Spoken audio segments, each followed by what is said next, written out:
मैं एक ही बात हमेशा कहती हूँ कि प्रेम प्यार के हीरे मोती दोनों हाथ लुटाओ, जिसका पकड़ो हाथ साथियों उसका साथ निभाओ। कौन यहाँ 2 बार मरा है, कौन अमर है बोलो, सच्चाई के लिए मौत से हंस के टकरा जाओ। सूरज का रथ देख रहा है साथी राह तुम्हारी, इस धरती पर नई रोशनी नया सवेरा लाओ। इतना सा है सार ज्ञान का, गांठ बांध लो इसको, बात नहीं बनती बातों से, करके कुछ दिखलाओ, बात नहीं बनती। भारत में एक बहुत बड़ा, अभी तो व्हाट्सएप पे बहुत सारे गुरु हैं, सब एक दूसरे को उपदेश कर रहे हैं। कदाचित उपदेशों के इस दौर में बहुत कुछ है जो अच्छा होता भी है, अच्छा मिलता भी है, तो वो क्या हमारे व्यवहार में आया? मैं इस देश के अंदर बहुत हिंदू जागरण के काम में लगी थी। एक महिला, एक बच्ची, उसको संरक्षण नहीं दे सकते। भाषण होते थे हमारे, तो एक दिन में 20-22 भाषण हो जाते। मन में प्रश्न पैदा होता था कि खाली बोलेंगे, कुछ किया नहीं, तो उस बोलने का क्या अर्थ है, क्या किया जा सकता है? कदाचित इस देश ने बहुत सारी विवादांती और विरोधाभासों के बीच में ये देश है। कहा हमें क्या देना चाहिए, क्या अर्पित करना चाहिए। श्राद्ध के दिनों में बेचारे पंडित जी कहते हैं कि खा खा के मैं बीमार हो गया हूं, मुझे माफ कर दो। जहां जरूरत है वहां अर्पित करो। संयमिनी के स्वामी को जानती हो देवियों? संयमिनी के स्वामी है धर्मराज। लोग कहते हैं कि दीदी माँ ये धर्मराज भैंसे पे ही चढ़ के आते हैं। मैंने कहा नहीं, कभी कभी मोटरसाइकिल पे भी आ जाते। एक व्यक्ति आया और उसको देख के मुस्कुराए, दूसरा आया उसके लिए आसन छोड़ दिया, और ये पहले वाले को बहुत तकलीफ हो गई। मैंने इतने मंदिर बनाए, मंदिरों पे स्वर्ण कलश चढ़ाए, मैंने कितने भंडारे किए, आप मुस्कुराए बस। और वो अदना सा एक व्यक्ति आया और आपने उसके लिए अपना आसन छोड़ दिया। तो धर्मराज बोले कि तू वही दिए जला रहा था, यहाँ पहले से बहुत दिए जले थे। इस व्यक्ति ने जिंदगी में एक दिया जलाया, पर वहां जलाया जहां अंधेरा बहुत गहरा था। इसे मुझे अपना आसन छोड़ के इसके लिए खड़े होना। कदाचित चलो वहां पर दीप जलाएं जहां अभी भी अंधेरा है। कितनी संतानें वंचित हैं हमारी प्यार से। हम समझे कि ये सोनी सोनी सूरतों वाले मेरी माला के मन के हैं, देखता जाता हूं, इबादत होती जाती। मेरी पूजा, मेरी अर्चना, मेरा व्यवहार, मेरा आचरण, वो सब आध्यात्मिकता में ओतप्रोत हो सकता है। और कदाचित बहुत बार लोगों को लगता है दीदी माँ कर रही है, दे रही है। मुझे कभी नहीं लगता कि मैं कुछ कर रही हूँ, कुछ दे रही हूँ।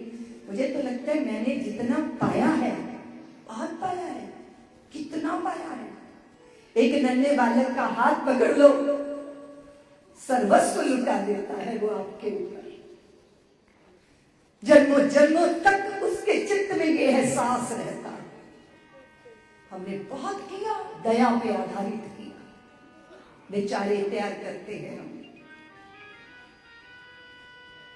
कितनी जगह निष्ठुरता का व्यवहार होता है हमसे।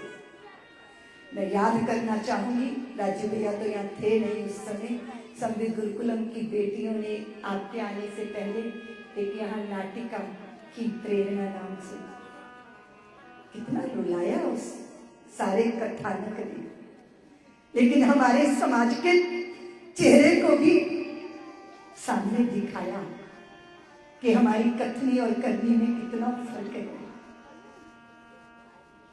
कितना कुछ है जो हमें अपने जीवन में संवेदनशीलता को लाना चाहिए।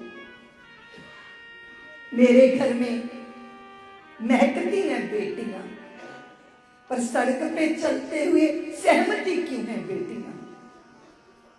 जो देश कहता है यत्र नार्यस्तु पूज्यते रमन्ते तत्र देवता, वहां बेटियों को क्यों लगता है कि हम इस देश में पैदा क्यों हो गए? इतना श्रेष्ठ ज्ञान और इतना अद्भुत अतीत हमारा। सारे संसार के श्रेष्ठ पुरुष में से अपने लिए चयन करती थी।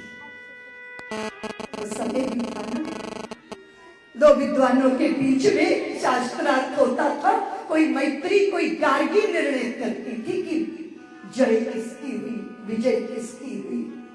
शुद्धोषी बुद्धोषी निरंजनोषी संसार माया पर वर्जतोषी संसार स्वप्नम त्यज मोह निद्रा मंदालसा वाक्य अपनी संतानों को लोरी में आत्मज्ञान देने वाली देवियों की जन्मभूमि है भारत की भूमि।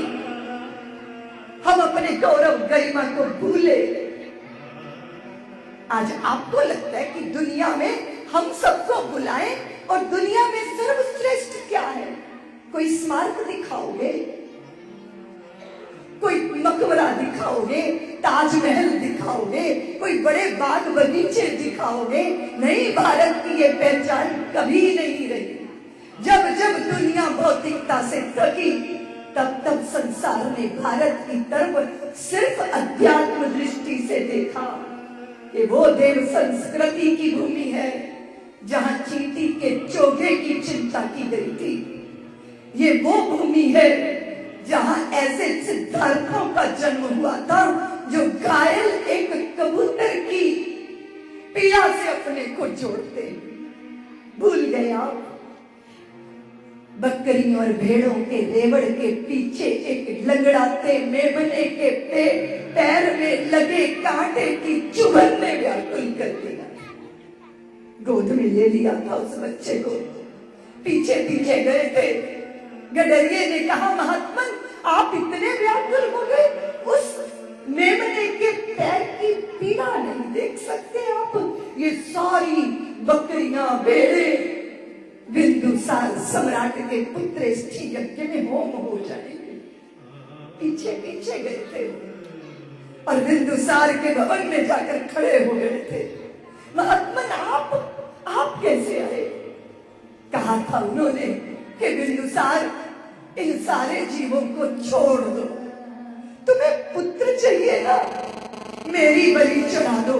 मैं तुम्हें वचन देता हूं कि आज से 9 महीने बाद तुम्हारी साम्राज्ञी के पेट से तुम्हारा पुत्र बन के जन्म ले लूंगा मैं, लेकिन समस्त जीवों को जीवन दान दे दो। लोचनों से अश्रुपात हुए थे। बिंदुसार चरणों में गिर गया था, महात्मन मुझे पुत्र नहीं चाहिए, मुझे आपके चरणों की शरण चाहिए। संवेदनाएं करुणाएं हमारे चित्त के अंदर प्रवाहित होती रही। धरती जब तरसती रही तो भारत उस प्यास को तृप्त करता था। किसको जन्म दिया था हमने? वो संवेदनाएं कहां गई हमारी? जीवन के प्रत्येक मोड़ पर मैं अपनों से पूछ रही हूं कि हम दुनिया को बदल रहे या हमको बदल रही है दुनिया? आपकी चर्चा सुन लो। विदेश जाती हूँ, टीवी खोल के लोग बैठे होते हैं। 5 साल की बच्ची के साथ बलात्कार हो गया, 4 साल की बच्ची के साथ सामूहिक बलात्कार हो गया, वहां भ्रष्टाचार हो गया, वहां दुराचार हो गया। खोखले हो गए हम, हमें खोखला कर दिया। किसने खोखला किया? राजनीति के भ्रष्टाचार ने खोखला किया, समाज में अत्याचार ने हमें खोखला किया, और धर्म के जगत में कुछ अपवादों को छोड़ दो तो दुराचार ने हमें खोखला किया। राजनीति का भ्रष्टाचार, समाज में अत्याचार और धर्म के जगत का दुराचार, जिसने हमें खोखला कर दिया।